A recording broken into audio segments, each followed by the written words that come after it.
Oh, Um, Thank you very much for coming along today.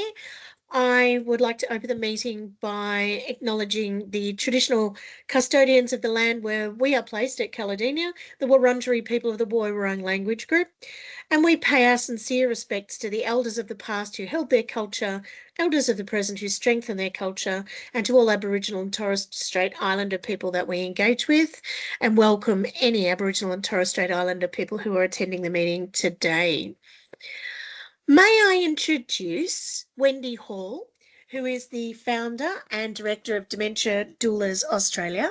Wendy has worked in health and aged care for 25 years. She's the director and founder of Dementia Doulas International, offering training and support to dementia doulas and the creator of the Dementia Doula role. She's the author of Dementia Can't Take Everything, The Dementia Doula, and Beyond the Darkness of Dementia. So thank you very much, Wendy. Wendy did provide me with a lot more information, but I'll let her yeah. take it from here. And yeah, the floor is yours. Thank you so much for coming. Beautiful. Thank you for having me. And yes, we're obviously a small group, and yeah, I acknowledge that there will be more people that will get to see this after. I am presenting to you from certainly Ghana, the Ghana region on the Adelaide Plains. So yes, we're over in a different time zone to most of you. But yeah, thank you so much for having me, and I really appreciate the opportunity to share what we are doing. So again, thank you for the introduction. My background is I do have a clinical background from 100 years ago, so it really is of no real relevance today, but obviously it influences the path that I have found myself on. So I did start my career, as many of us did, in aged care. I became a registered nurse and then went on to become an on-road paramedic for many years. And it was actually when I left the clinical world about 20 years ago that I realized, well, no, it was actually a colleague who flagged to me that my interest and passion for working with families and people living with dementia, they flagged that I was kind of coming from a very unique perspective, that I'd kind of worked with people with dementia, certainly in aged care, but also in the acute setting and emergency, pre-hospital and community as well. So I'm not unique in that space, and I think it certainly ties into the development of the dementia doula role, because there's so many colleagues and industry people that I've worked with over the years that have such a diverse background, and we are such a culture of kind of leaving that behind, and I guess almost being programmed that, well, you know, we have amazing histories, but what is the job we're employed to do today? Whereas our role is very much about, we want to make sure the skills and knowledge and wisdom that people have collected along the way really informs the uniqueness of what the dementia doula role will look like for our dementia doulas. And that's where we get to, as a community, really enhance our practice and be able to support each other and be a really valuable resource, because we know that as dementia doulas, we aren't as an individual for everyone. We're not a perfect fit for all families. So generally there will be someone that we can kind of refer to or share knowledge and understanding with. So that's just kind of a bit of an insight into that. But I'll go more into the role as we go. So I'll kind of get through this relatively quickly. I appreciate that everyone's quite busy, and then it's probably easier just if anyone has any questions, we can go from there. So I did do a test drive with this before, and now, of course, it was having a little sleep. I knew that would happen. So Andrea, some of these statistics may be very familiar to you and probably to your whole community. So I just go through them just as a bit of a prelude as to where we sit.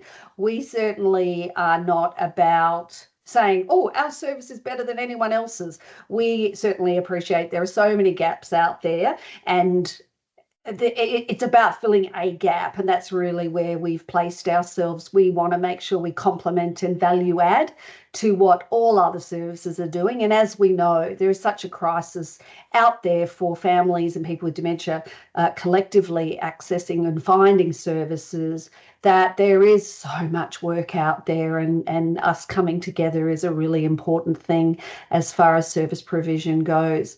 So we know that roughly 70% of people with dementia are currently living in the community. We know with the numbers that I'm sure you've addressed in previous sessions within your community, we know that, the numbers that are going to be living in the community are only going to get more and more as we move forward. So we wanted to make sure that certainly we had a role, and that our dementia doulas are prepared for, I guess, informing communities from a really practical level as to how we can better support our neighbours, and really enable families to play a more active role in getting in early and being prepared for what's to come, because we know that people with dementia are, in the future, are either going to be staying at home even longer before they go into care, or there's just not going to be the beds. They're going to have to stay at home for the whole trajectory that they're experiencing. So it's going to really reshape, obviously, services as we know it. So we very much very conscious of that we want to be really ready to support families and other service providers moving forward.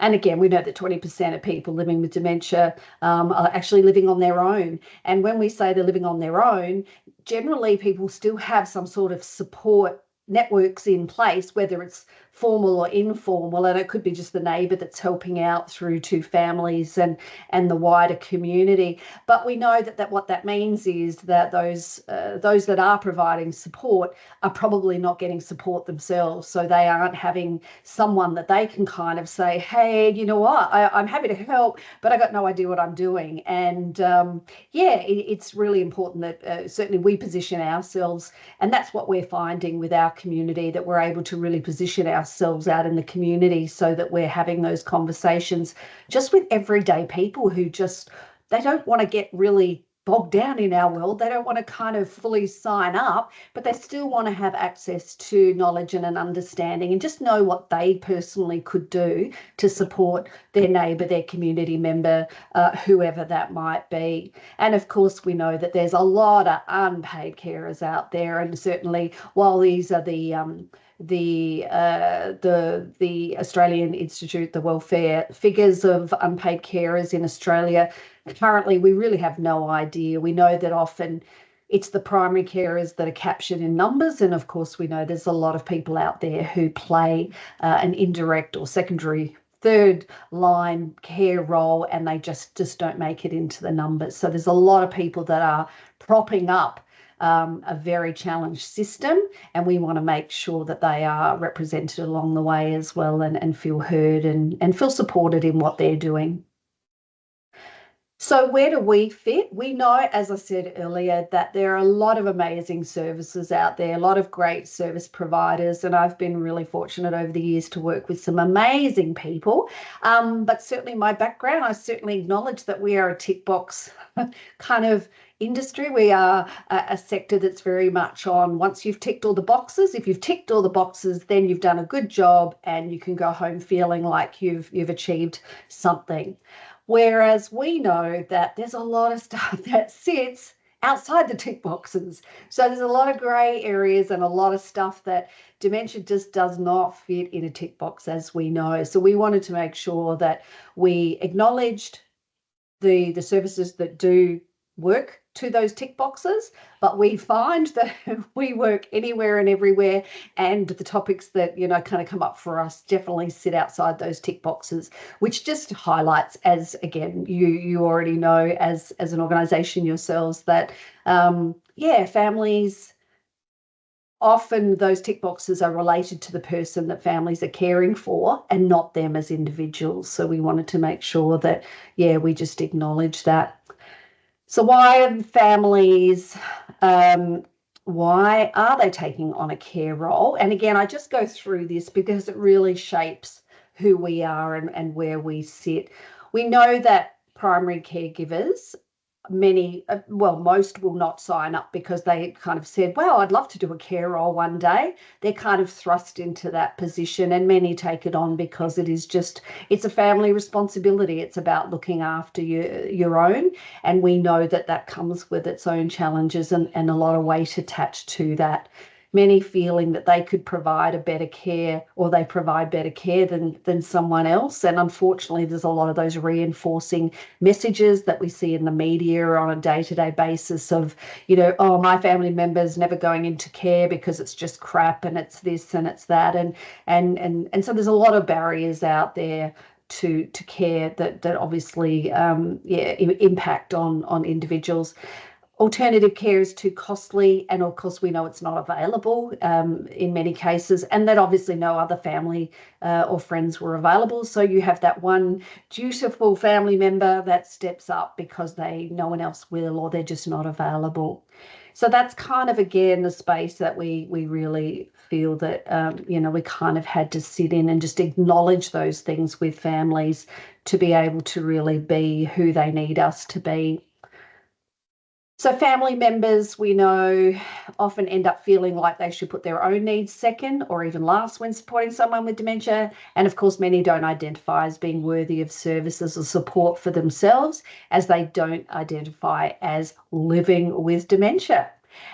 So again, this is a lot of the stuff that we tackle on a day-to-day basis, and we have to almost preempt all the things that we've talked about, that families are going to be feeling and experiencing this, because they won't necessarily talk or share it, because again, it feels self-indulgent to talk about how dementia is impacting you when you don't have a diagnosis of it yourself. So moving into, just one more on where we are kind of getting in early to kind of support families. We know that these, again, are a lot of the things that families are experiencing that they just don't talk about. They certainly aren't necessarily sharing the saddest. The amount of family members that I've worked with over the years, and I know this will resonate with all of you, the family members that you say, how you going? How's things? And they smile and they say, yeah, good, fine. And there's a big forced grin. And that undertone of the sadness and loss of hope that sits beneath that smile is just heartbreaking for all of us. And we know that families, they try and show up, they try and be a part of what's going on, but they often feel very alone and very isolated. So part of what we do is to better prepare families as individuals to be able to hopefully put a plan in place really early, so they can feel more connected and feel more empowered for not just today, but tomorrow, next week, next year, and for the next 10 plus years.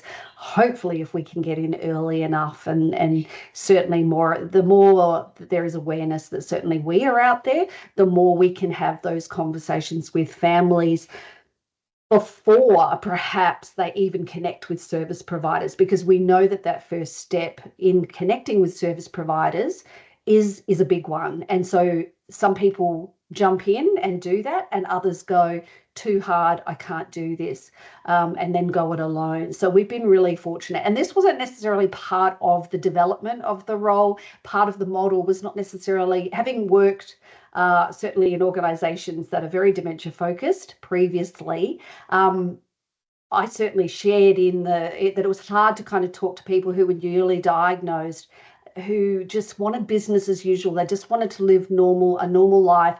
We're not ready for you. We don't need you.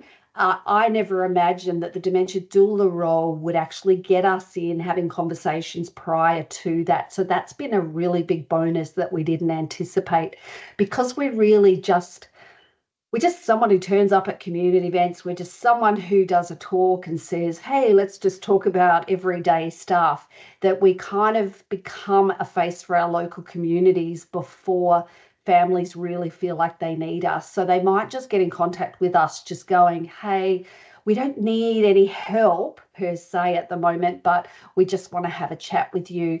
Any starting point is a great starting point. So if we can be part of being part of the early conversations, then hopefully that provides just another pathway in to linking into services such as the ones that I'm sure that you're all providing out there. So we just need, we need those easy roads in that families feel less threatened, and then they come into our world and go, oh my gosh, you're all amazing people. I want to connect with all of you. So that's kind of the aim.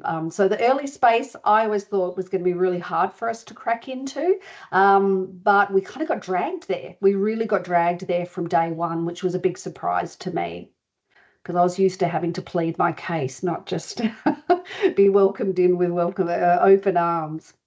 So the dementia doula role, I probably got to a time in my career while I was working with families who were newly diagnosed. I, again, in the last 20 years,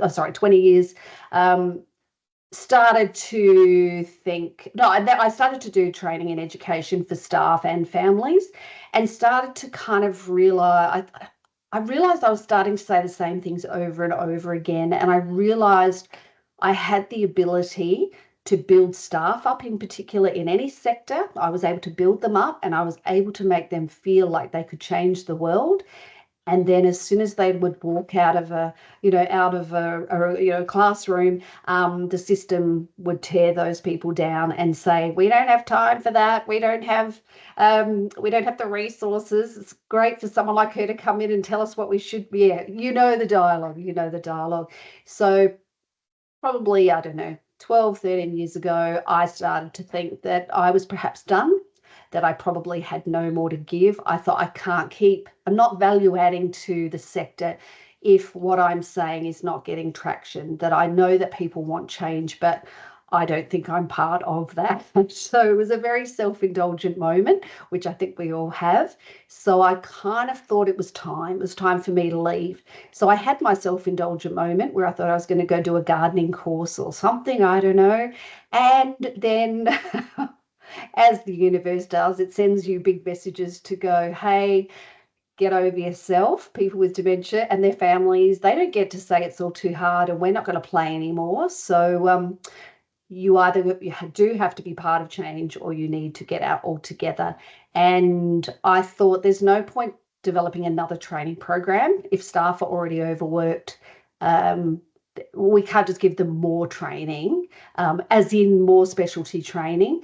We need to, I don't know, maybe I should just create a whole new role for the sector. How hard could that be? So it did sound crazy in my head, and it sounded crazy when I said it out loud, but I honestly could not see any other way forward for me as an individual, that what could I contribute to this space that might be able to value add.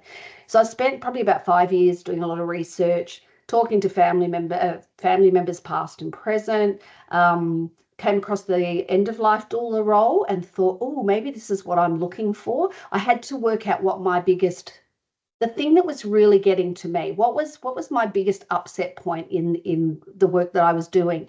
And what I really narrowed that down to was that, and I still to this day, what breaks my heart is that people with dementia are still dying alone, surrounded by a lot of people. And that really, again, is really saddening for me. So there's often, 10 plus years of families becoming fractured. There's no one kind of left at the end. There's the one or two dutiful family members that are still turning up. They're shattered, they're broken. There were times as a paramedic, many, many times, where I'd get called to a nursing home at 2:00 in the morning because staff were saying someone was agitated, they were hitting out, they're extremely distressed, and staff didn't know what to do. So we had to take them to hospital when it was obvious that the person was actively dying. And it was heartbreaking for me to have to take that person from a comfortable, safe, secure environment where they were, they knew, it was familiar, they knew faces around them, and to take them to the harshness and the coldness of a hospital system was just heartbreaking, absolutely heartbreaking, knowing they were away from family and people that knew them as individuals. So I felt like that was my starting point. And I say that because then it makes sense as to why I was surprised that so early on we got dragged literally into pre-diagnosis stage and really early on, because I really saw that we were going to be able to value add at the end. I thought that's where we would that would be our starting point. So I wanted a role that focused on end of life, but started 10 plus years prior to that time. So I came across the end of life doula role maybe about, I don't know, probably about 10 years ago now. And I did the training because I thought, I'm not reinventing the wheel. I'm not in it to, I don't want to create work for myself unnecessarily.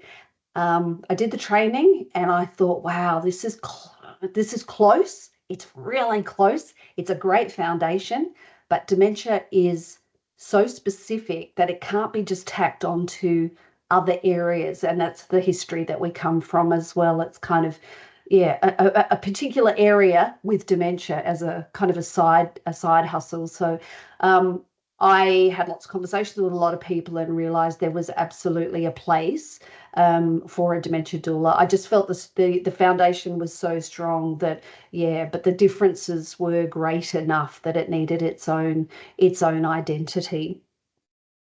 What was also happening around that time was that I was starting to see some research starting to come out. It was slowly starting to filter out. This was a time where the terms palliative care and dementia would never have been said in the same sentence. That is very, very new. That's only probably, I don't know, last 5-6 years that those terms, probably a little bit more now, but those terms didn't go together because it was always perceived that people with dementia were already in care, so they didn't need anything else. They're already getting the care they need. And of course, what research was starting to show 10 plus years ago was that people were not getting specialised palliative care services. They were dying from dementia and they were still receiving just generalised care practices, as are everyone else in those care environments. So there was also, it was showing that end-of-life practices were unequal when compared to other life-limiting conditions such as cancer or, other conditions that were out there. Just people with dementia were not getting anywhere near. It wasn't even being recognised, again, that they were even at the end-of-life stage. And of course, there was no one representing the person and their families at that stage as well. Everyone was just kind of really making it up as they go along, and really I think most people had given up on the person by that stage, and families weren't getting those reinforcing messages of the role that they could actually play during end of life. So what I could see really early on, I could see these big tick boxes, these 3 big tick boxes in my mind, and I could see that clinical care was already ticked. I could see that personal care was already ticked, and compassionate care just sucked. That was originally a really small tick, because to me, compassionate care, as we know, is so important in this area, but it's what staff are allowed to do once they've got all their jobs. Once all the tick boxes happen, then they can play in that nice touchy-feely space. And we've gone, you know what, we need to dedicate a whole role to compassionate care so that it's a non-negotiable, that it is as important, and in some cases it's more important than, whether someone's opened their bowels or had their medications. So rather than having these kind of triangles, we wanted to bring compassionate care up to where the other areas of care sat. It's a really big tick now because over the years our Dementia Doula graduates have kind of gone, why is it such a small tick when we're here? So I succumbed to peer group pressure and made it a very big tick so that, we just overemphasise that we are here now, and that we can support staff with that as well in the various areas. So where do we sit? This was another big thing, certainly for me. I was always saddened, and this will resonate with some of you as well, that I always hated saying to families, depending where on that trajectory I was, so many of us find ourselves saying, I'm really sorry, I can't help you anymore because the funding has stopped, or your family member has declined as such, they're not eligible for our program or service anymore. So at a time when families need us most, we're having to say no. And while I was your person, I can't be your person anymore. And for all of us, that is just heartbreaking. So So certainly I felt like this needed to be a role where we weren't saying goodbye to anyone until families were ready to say goodbye to us.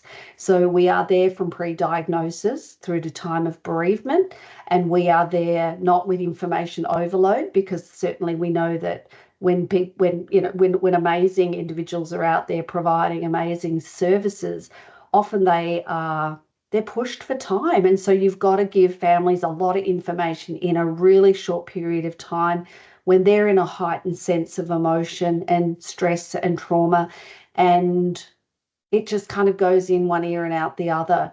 And it's not that we know we know that information is really valuable. So we try and preempt and take that information and give it to families at the time when they're ready for it. Because again, we're there for the whole journey. We're more so at different touch points. So we're not in people's faces on a day-to-day basis. I had a family where they made contact with me early on.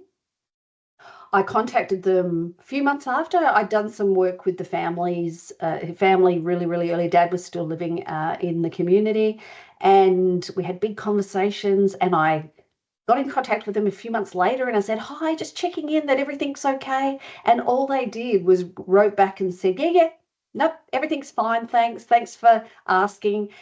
And I thought, okay, maybe I missed the mark with this family. Maybe I didn't meet their expectations. And then 2.5 years later, I get this email saying, oh, we did everything you told us to. And I wasn't doing a lot of telling, can I just add? We did everything that you said, and we did all this stuff. And for the last 2.5 years, everything's been great. And we're now, Dad's getting into the last, the second half, really the higher or end of life stage of his dementia. And we're not sure what we're meant to be doing now. We love the care home that we got him into. We love the GP. I've never heard this before. We love the staff. We love the lifestyle coordinator. Love her. And we're really happy with everything that everyone is telling us, but we don't know what we're meant to be doing. And so we got to go through that, and I helped them to come up with a really good plan for moving forward.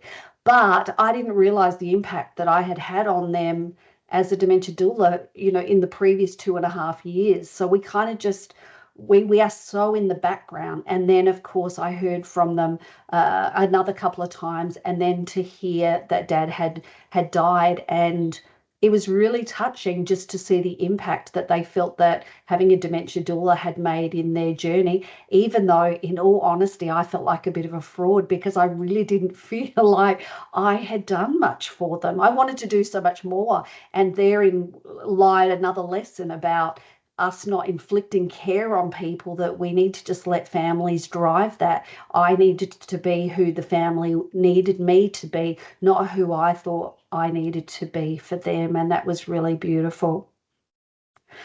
So a dementia doula, again, this is a bit of a snapshot into our world. So we are independent. We can work independently or organisationally, and we're very much a leadership role, which has been wonderful for attracting amazing individuals who perhaps are in their latter stages of their career. They're clinical, or managers that go, you know what, I think I'm done, but what's next? Is it just retirement? And so we've attracted a lot of amazing individuals that we would have otherwise lost from the sector, and lost all their skills and knowledge purely because there were no other career pathways for them. We're also hoping that moving forward, we can attract some of the amazing individuals that we've lost from the sectors as well, to entice them back into something that it's going to be really meaningful for so many people. We obviously, as I said, practice compassionate care, contributing to culture change, promoting relationship building, not just between families, but also with staff as well. We want to help be that conduit between staff and families, and help to find that common language that everyone can connect with. We are flexible and adaptable. We get anything thrown at us when we say we work outside the tick boxes. We get to incorporate creative thinking into our practice, building that confidence, problem solving, working autonomously.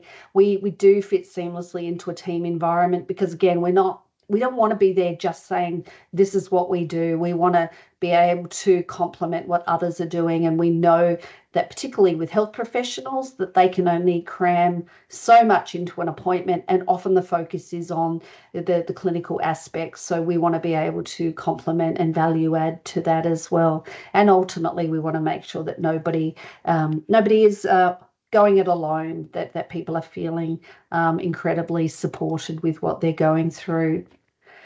So we follow a psychosocial approach. So we're acknowledging the impact of social factors on what's going on for families, and families, when we use the term families, we use it collectively. We have the person with dementia in the middle, because obviously we're a sector that talks about the person with dementia and their families as opposed to them being part of that family. So sometimes we've got to use that language depending on what situation we're in, but this is about everyone involved. So addressing the emotional, psychological and social well-being as well, taking into account certainly social support, loneliness, partnership status, social disruption, bereavement and social integration as well. So again, this is the stuff that a lot of providers want to do something in this space, but just don't have the time because of other priority areas.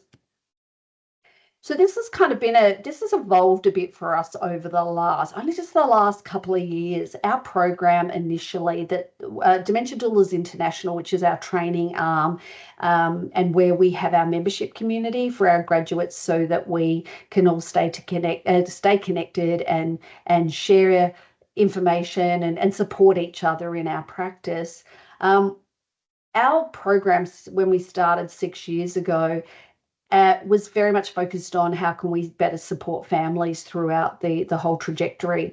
And what started to evolve was that we realized we had to start to incorporate and focus on the dementia doula themselves, that we were attracting amazingly talented, and as I said, people with a lot of skills and knowledge and wisdom, but they were also people who really cared. And we know that caring doesn't always come with an off switch. And caring means that the hardest thing to care is the hardest part of caring is having the ability to say no. So we had to incorporate that into our training program and really look at how can we support our dementia doulas so that they don't get burnt out, so that they have appropriate kind of barriers in place or boundaries in place, so that they don't just give and give and give. And we were seeing that with some of the dementia doulas that were coming through, that they were just, it was almost like, oh, here's something else I really want to do, but I'm not going to give up anything else to do this. So we had to start talking about the wearing of the one hat, that we want to make sure that all our dementia doulas, as I said earlier, bring all their amazing skills and knowledge under the one hat. And that one hat has boundaries, and anything that fits out or sits outside of those boundaries means that you get to say no. But there's a no, but I can still help you. I can still point you in the right direction. And that's why our networking and us knowing who our resources are is really, really important. So part of our how we kind of train our dementia doulas is that we're not about handballing our families to other services and saying, see you, good luck, they'll be able to help you. We send our families to another service with a bungee cord attached to say, this is the service, and I'm not sending you to a service, I'm sending you to a person. So if I'm sending them, to Sarah, for example, I send them to Sarah, even though she may be at an organisation that I think will really be able to help this particular family. I send them because I like and trust Sarah. If Sarah moves to another organisation, I, as a dementia doula, I'm going to follow Sarah because I know that I trust her with my family. I want my families to be received and treated how I treat them. And so we're more about knowing the person in an organisation rather than the whole organisation itself. So that's been really wonderful for building communities within communities as well. So we do have our dementia doulas are out there working organisationally. So they've either, I picture them as cells. So they've either done our training, so they're working organisationally. They may have identified themselves, they may not. They might have just done our program to upskill in a particular setting and diversify their skill set. We have done some training. We ultimately want to see the role embedded into the staffing model of community and higher care and the acute setting. I think that's going to be a lot further off, but that's okay. We have had 3 home care providers, 2 in South Australia, 1 in Western Australia, that we've actually gone in and trained up some of their staff as dementia doulas, so that they are that landing space for new families, whether they have a diagnosis of dementia or whether there are just memory concerns or cognitive concerns with particular clients. Higher care, while we do have the interest, a lot of interest, there is a lot more red tape to have to get through to try and get in there. So that's okay, because we do have dementia doulas that are working, again, in different roles within different organisations. Many of our dementia doulas set up their own business, so they work as dementia doulas privately, and some incorporate the role into an existing role or business that they may already have. So we've got counsellors and it's a different. So different people with different skill sets that they've then done the dementia doula role just to give their business a bit of a specialty area that they like to focus on. So that's been really important as well. And I'll go through our next option that is relatively new in just a moment. So the benefits of having a dementia doula, obviously we can help with potentially an earlier diagnosis. Again, we are not a one-stop shop. We're part of that bigger picture, but hopefully we can have those conversations earlier in a more informal way. Timely implementation of the palliative approach. We basically, I don't know, if I had my way, it would start from day 1, 10 years earlier. That's how we position ourselves. People can get more tailored support. As I said, ultimately, we want to see decreased short and long-term hospital admissions, families playing a more active role in long-term care, through to, again, I don't have to go through all this, and for staff as well. We see staff as kind of our secondary. Our families are our primary focus and staff are our secondary. So we figure if we can get families to a position where they are feeling empowered and enabled, they then become a great support for staff in the sector, and they become part of the team as opposed to the person that staff hide from when they turn up and everyone ducks for cover because Mrs. Smith's daughter's just turned up and oh shit, everyone just duck for cover. So we want to reduce that moving forward as well. Offering that new career pathway and ultimately increase job satisfaction. We actually have our very first Dementia Doula retreat happening in Dalesford in Victoria in next month now, I can say.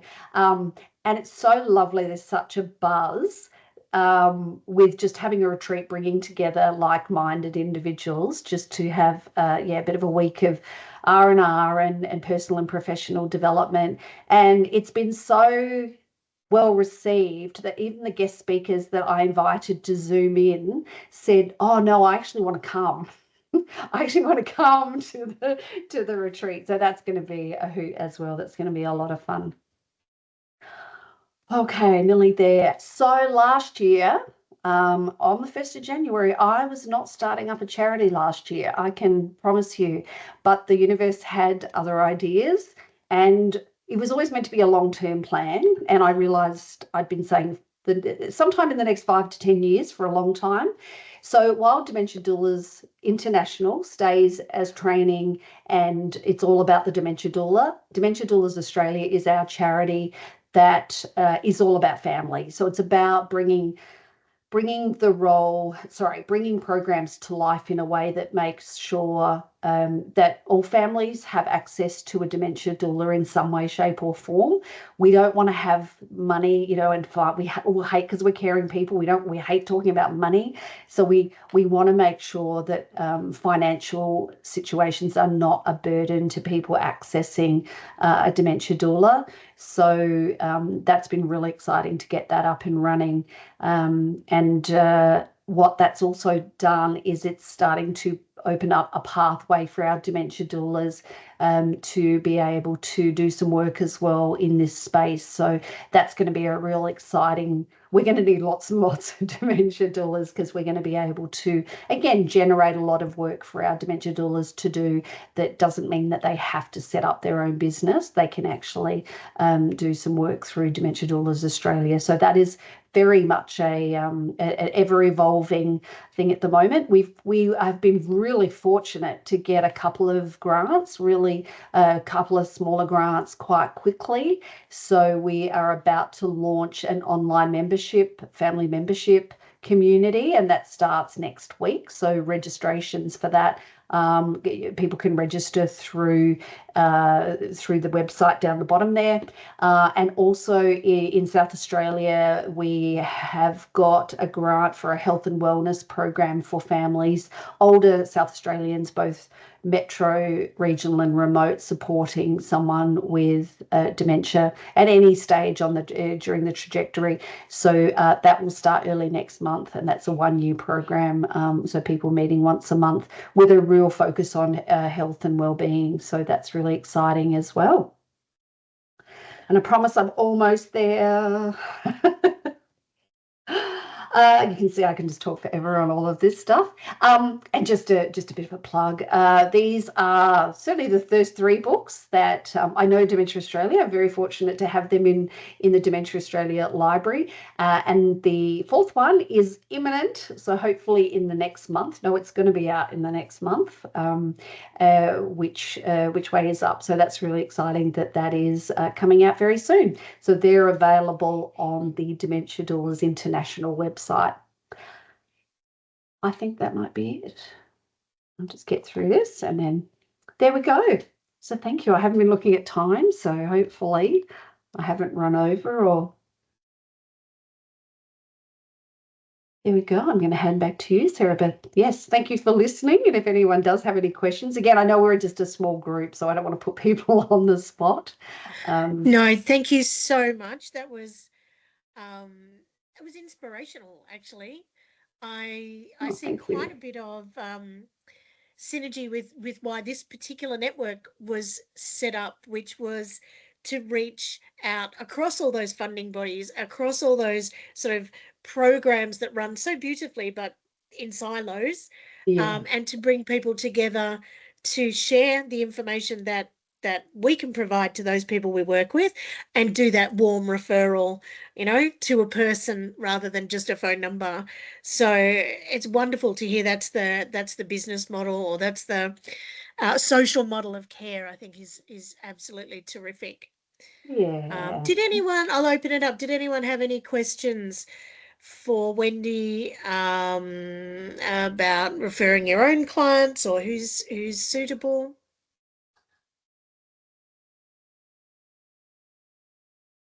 I don't have any questions other than to say, wow, that was a great presentation. Thank you. Yeah, absolutely aligned with everything you say, and I think I better join the course. You are more than welcome. Where are you based? Sorry, Melbourne. Andrew. Oh, perfect. We are. Yeah. We haven't been to Melbourne to do a program for a couple of years now, so we've got the numbers now to come back in November. So we're all booked in, for November. So we would love to see you. Beautiful. Thank you. It was really, really interesting. Thanks. Thank you. Thanks. I've already liked you on Facebook. Wonderful. I like to be liked. It's a caring person thing. Wonderful. Any other comments? Any other questions? I'll ask Wendy I'm thinking about doing the course as well. what kind of things are involved with the course? I mean, you said it attracts people who've worked in the industry for a long time and are looking for some other expression of their, or some other way to use their skills. So what's involved? Yeah, so we have two ways that we run our program. So there is the online self-directed format, or we have a 4-day live, which I have all these assumptions. I thought that the online self-directed would be the way that people would want to go, but everyone wants to be in person, which is really lovely. So the 4 days, we try and make that as experiential and practical as possible. So it's very much focused on how we are. It kind of challenges our thinking. And I go back to what I said earlier about families telling me what they want from me rather than me telling them what I think they need to know. And that's actually quite tricky. It's very, very hard. And we are so, particularly if we come from a clinical background, we are, and if we care, we want to fix, we want to take away people's suffering and sadness. So we go into fix it mode, and we know this is an area we can't fix. So it is almost deprogramming. Our clinical people are the hardest to work with. Much harder. And I'll give you an example. Last year, I got asked to launch someone else's book, and I went along, and I was allowed to have this little book stand of my own. And I had one of our dementia doulas come along, because I really like giving them opportunity just to have a practice at their spiel. Who are you? And this was an amazing aged care manager. So she'd done our program, and this woman came up to the stand and she just said, I'm really struggling because my dad actually has early dementia. And all of a sudden, my beautiful, wonderful colleague just jumped in and said, have you tried this? Have you tried this? Have you tried this? Have you tried this? And I let it run. And then we had the book launch, and we had all the presentation. And then afterwards, this woman came back up to the stand again. And I kind of jumped in this time just to almost give her this buffer. And I'd said, we had a bit of a chat about it. And I said, just let her talk. Like, we are not fixing anyone day one. We're not having that conversation. We're about relationship building, and it's so we have to be able to self-reflect. We have to be able to go, oh, I just want to jump in and support, but I've got to bite my tongue. So a lot of it is focused on connection with families, using a lot of the core stuff that we already know, but it's almost twisting everything around to come from a very different perspective. We also have our wonderful Nina, who is a counsellor, and so she covers our grief and loss and spirituality. She's also an aged care chaplain, as well as an amazing dementia doula. So again, it's slowing things down. And I know that a lot of the dementia training that I've done over the years, both as a presenter and a recipient, it's all about the person with dementia, and it's all about my role in what I can do for them. So again, it's about really looking at things from a different perspective to go, how do we park all that and then make this about the family? Because again, it's about empowering and building up families so that, and another example I had, this was just based on one of the books, that a family member who I didn't know, I was so scared, Sarah, that was going to happen to me. I thought I was going to end up with another. She wants my scrunchie. Yeah, I'm glad mine's still asleep. One of the books that I got feedback from a family member who said, I just wanted to share my story because after what you said in the first book, I wanted to share. And I'm thinking, oh gosh, what did I say? And she said that her mum was in care. She'd received a phone call during the week to say in the evening that her mum was going off and that police had been called and that they were sending her an ambulance and that they were sending her mum to hospital.